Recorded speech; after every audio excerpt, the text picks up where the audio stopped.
mga day, tara samahan nyo kami sa aming special breakfast ng aking jusawa. Our first day here in Bangkok. Muntik na nga kaming masaraduhan mga day dahil late na kami. Gumising, may jet lag kasi kami mga day, haba kasi ng flight namin eh. So ayan, pares kaming tulala ng aking jusawa. Gawa nga yung babae, kinakausap niya ako ng Thailand.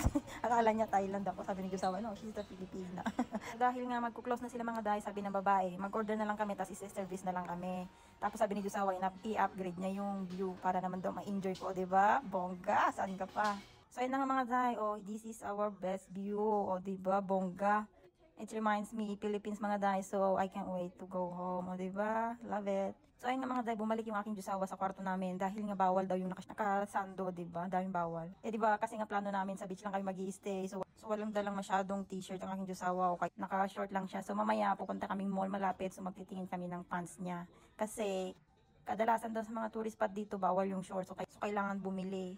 So ayun na mga day, ayan, dumating na yung mami mga order, inaantay ko na si Jusawa para makakain na kami.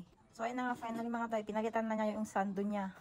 Tapos ito nga pala yung aming view, o diba, ganda mga day. So yung in-upgrade nga ni Jusawa yung aking view para daw mag-enjoy ako, pero sa kanya pa rin naman ako nakaharap, o diba, kaloka. So he is my best view. So yun lang muna for today's, bye! So ayan na nga mga day, nagpinag-uusapan nga namin kung saan kami pupunta. So balak namin magpa-massage muna. Dahil sobrang sakit pa rin ng katawan namin after a long flights mga day. Then mag-ask kami ng help sa may hotel, sa may reception kung ano yung mga may recommend nilang magandang bibisitahin dito sa Bangkok habang nandito kami. So anyway, ito lang muna ating video for today's guys. So see you on our sightseeing vlog here in Bangkok. Kapuna ka!